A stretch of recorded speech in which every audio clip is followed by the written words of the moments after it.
भारत, जिसे नदियों का देश कहा जाता है, यहाँ गंगा, यमुना, गोदावरी, नर्मदा और ब्रह्मपुत्र जैसी विशाल नदियां बहती हैं। लेकिन क्या आप जानते हैं, हर साल अरबों लीटर मीठा नदी का पानी समुद्र में बहकर खारा हो जाता है और हम प्यासे रह जाते हैं। ये भारत का सबसे बड़ा जल पैराडॉक्स है।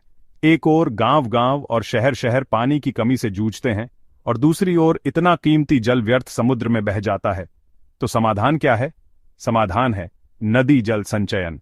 सरल शब्दों में समझें तो नदियों के दोनों किनारों पर रिचार्ज कुएं बनाए जाएं। ये कुएं साल भर नदी का पानी समेटकर जमीन के नीचे फैले विशाल जल नेटवर्क में पहुंचा देंगे। नतीजा यह होगा कि जब नदी समुद्र तक पहुंचेगी, तब तक उसका सारा पानी भूमि में समा चुका होगा। इससे होगा क्या? भारत के गांव और शहरों में भूजल स्तर बढ़ेगा। किसान को सिंचाई के लिए साल भर पानी मिलेगा। घरों में 24 घंटे पानी उपलब्ध रहेगा। उद्योगों को भी स्थायी जल आपूर्ति होगी। और खास बात यह कि इसके लिए सरकार पर भारी खर्च का बोझ नहीं पड़ेगा। रोटरी क्लब, लायंस क्लब, सामाजिक ट्रस्ट और कॉरपोरेट कंपनियां अपने CSR फंड से इन कुओं का निर्माण और प्रबंधन कर सकती हैं।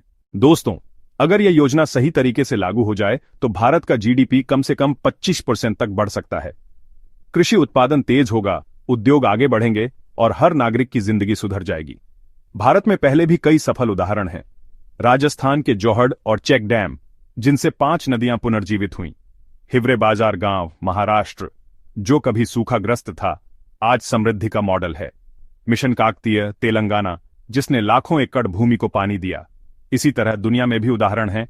ऑस्ट्रेलिया का मरे डार्लिंग प्रोजेक्ट, इजराइल का नेशनल वाटर कैरियर और अमेरिका का ग्राउंड वाटर रिचार्ज सिस्टम।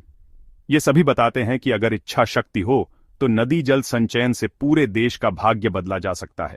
तो आइए हम सब मिलकर यह संकल्प लें, हर बूंद को बचाएं, नदियों के जल को संचित करें और भारत को जल सुरक्षित राष्ट्र बनाएं। यह विचार CA अनिल कुमार जैन की पुस्तक भारत द डेवलपमेंट डिलेमा से लिया गया है, जो Amazon, Flipkart, Google play books और अहिंसा फाउंडेशन